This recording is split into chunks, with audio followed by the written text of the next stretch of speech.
honey, we got some updates, okay? Coming for you.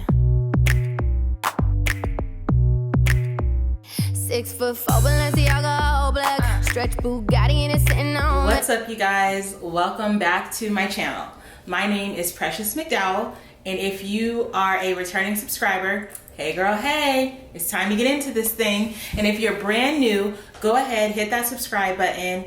On my channel, I am discussing my VSG journey and everything that it entails, from the way that I think, the way that I eat, the clothes that I'm wearing, just the entire journey I am sharing with you guys. So let's go ahead and get into today's video. It is May the 1st, which means tomorrow I will be officially 9 weeks post-op. Now, not the last video, but the one before, I was talking about my struggle with the scale and like the negative thoughts that were all wrapped up into it and all that good stuff. Well, honey, we got some updates, okay? We've got some updates. Update number one, I just had a really funny feeling about my scale because it was so weird to me that literally nothing was being reflected on the scale at all.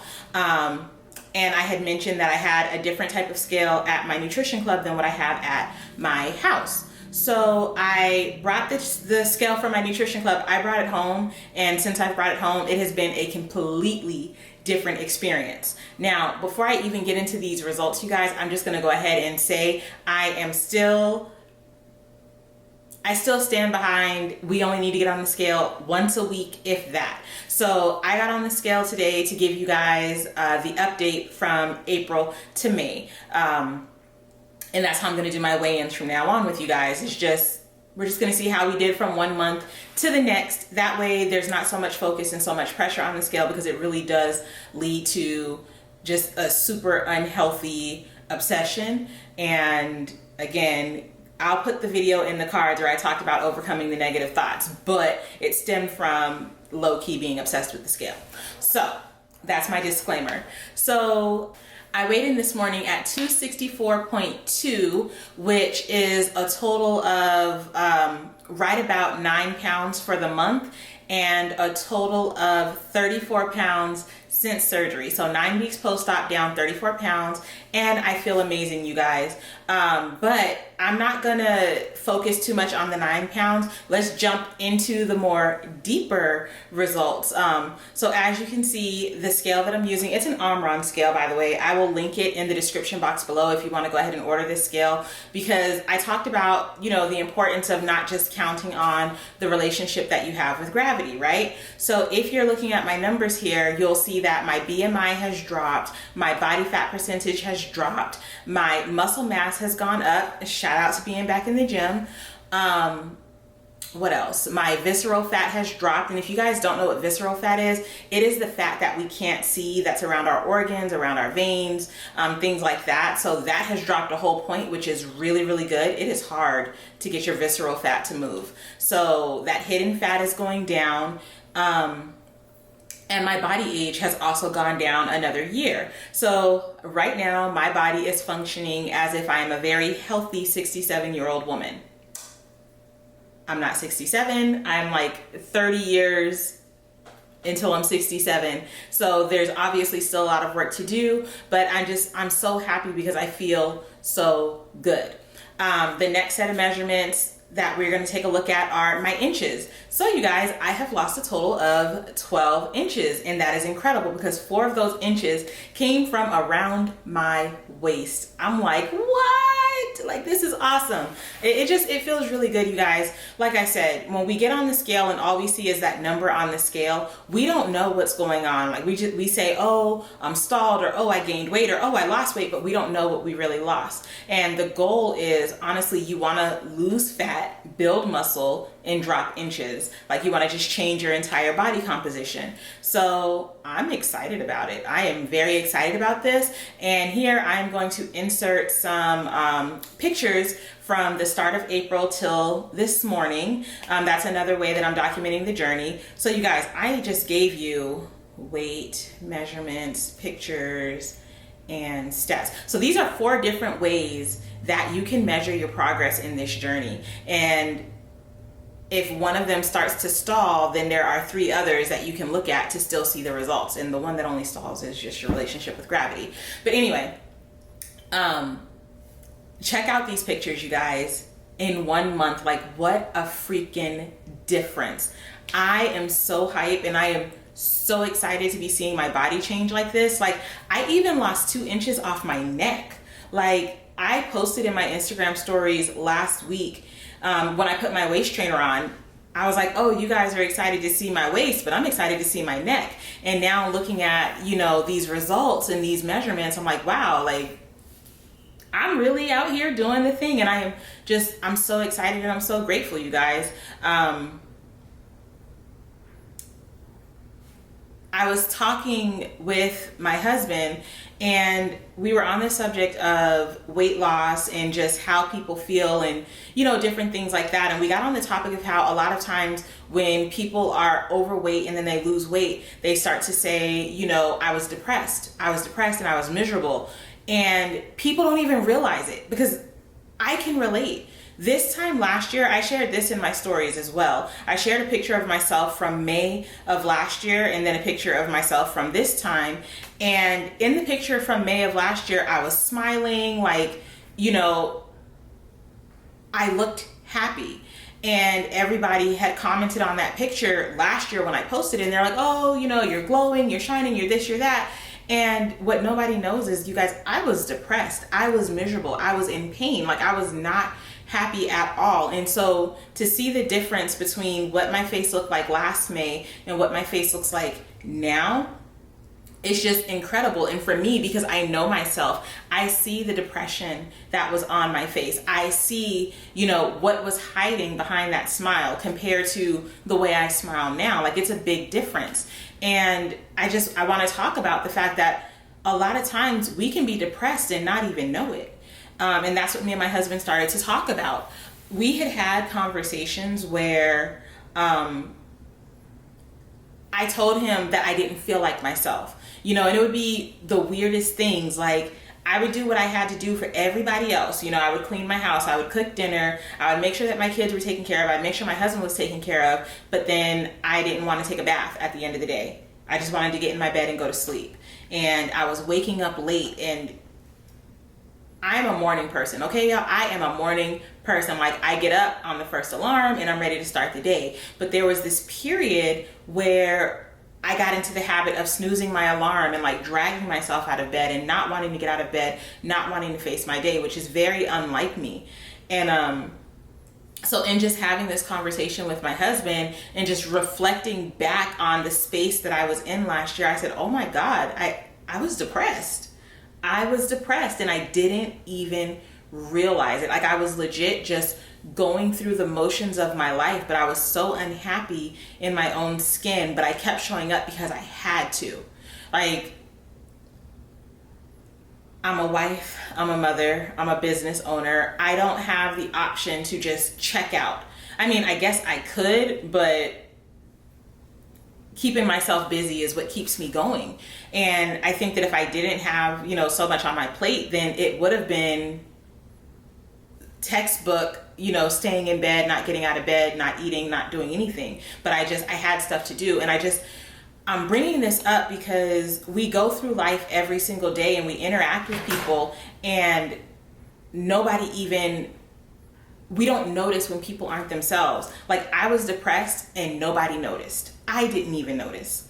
You know, in that picture, I was actually, you know, seeing my mom for the first time in several months. So I was over the moon happy to see her, but I was also battling with depression that I didn't realize that I had. And so when we're out here living our day-to-day life, it's just important that you be kind to people, because you have no idea what battles they're facing. And in that time, like, when I'm looking back and looking at my attitude over the last year and where my attitude is right now, it is a complete 180. Like, I've gone from being bitter and negative and gripey and complaining and, like, all these things to where now I'm back to myself, where, you know, somebody can say something negative to me and I'm like, oh, well, the positive is And that's who I am. That's naturally who I am.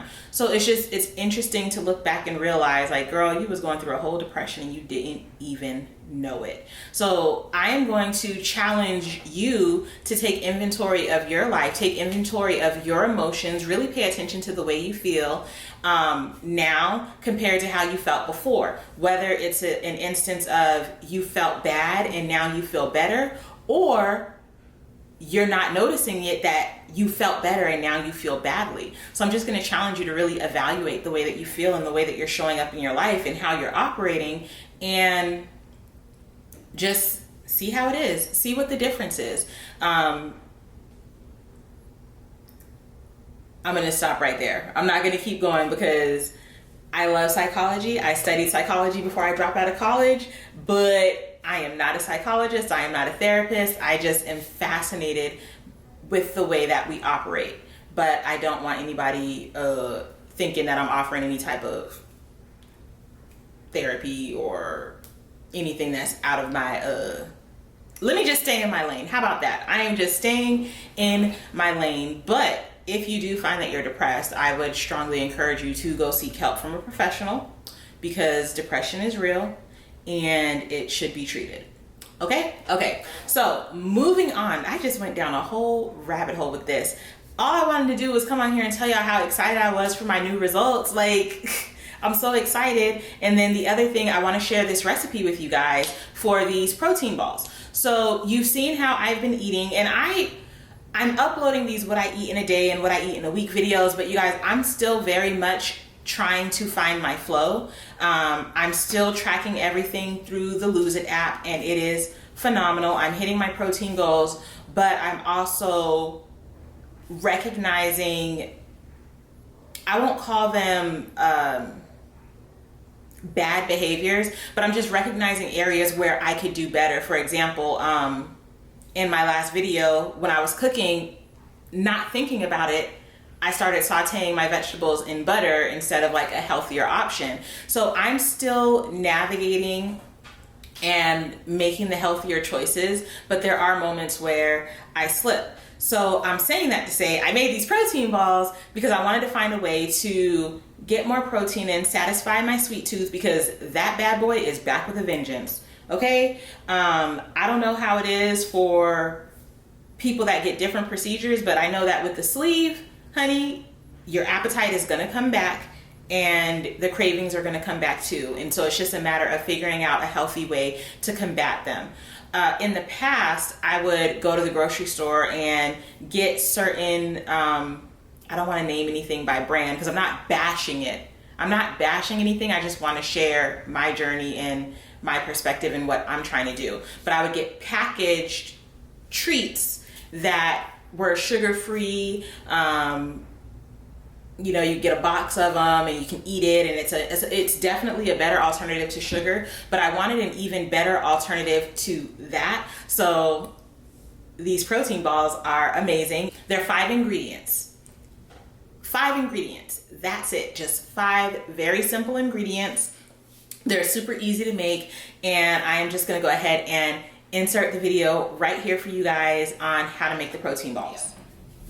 So today, you guys, I am going to be making protein balls using my favorite nutrition supplements and sharing it with you guys. So let's just go ahead and get straight into the recipe because I'm so excited. I don't even want to wait. Okay, you guys, so we're going to get started with some honey. It's going to be a 1/2 cup of honey. And what I went ahead and did was I heated up my honey in the microwave to make it very, very runny and easy to mix. I did the same thing with my peanut butter, by the way. So with the peanut butter, we're gonna do 1 full cup of the peanut butter. And as you can see, I got the Smucker's Natural, and look at how easily it comes right on out of my little measuring dish here. So I'm gonna take the honey and the peanut butter, and I am going to whisk both of those together to just go ahead and get them nice and combined. You wanna do this first. And then I'm gonna add a full cup of Chobani plain Greek yogurt. A friend of mine told me that hers came out really dry, so I'm adding yogurt to see if that adds some moisture to mine. So next up, I'm gonna do 6 scoops of my protein drink mix, and I'm gonna use the chocolate for this. And y'all already know, I'm using Herbalife. Don't question it, okay? Next up, we're gonna do 6 scoops of our Formula One Sport Shake. You guys, really the only difference between this particular shake and the white label shakes, this uses a whey protein instead of a plant-based protein, which whey protein is better for our muscles. So we're gonna do 6 scoops of that. And then I am going to start folding my powder into my other mix. Honey, let me tell you, this was a good old arm workout today, but we're gonna mix it until it's the consistency of like wet sand on the beach. But like if you apply pressure, you'll see that it kind of sticks together. So then we're just gonna take a tablespoon and start rolling them into balls. Something I realized when we're rolling, you guys, don't roll too hard because that pressure will cause your protein ball to split, just like mine did. See what just happened there? That sucker is splitting. So, yep, popped in half. So I had to readjust it and then go back and roll it with a lot less pressure. And you don't have to roll these for very long either. So there it is. And I didn't roll the whole bowl. I just wanted to do enough for this video. I was hungry. So I'm gonna put them in the refrigerator, let them chill and, solidify or whatever. And here it is. I topped mine with some dark chocolate, and here are my protein balls, and they look so amazing, and I can't wait to try one. Okay, you guys, so they are done, and I am going to try one. Now, I did dress these with some dark chocolate for the purpose of this video and pictures and all that good stuff, but to be honest, going forward, I am going to eat these butt naked. Like, I won't be putting anything extra on them. So let's try one. Very chocolatey.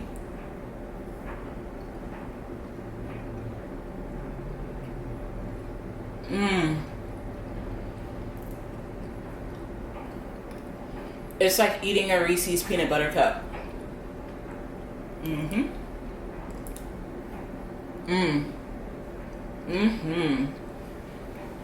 Okay, so that is it, you guys. Thank you so much for tuning in today. I really do hope that you found value in this video. Please make sure that you give this video a thumbs up, comment down below, and if you have not already, go ahead, subscribe to my channel. You're not gonna wanna miss the fun that's gonna keep on happening. So I appreciate you guys so much, and I will see you in the next video.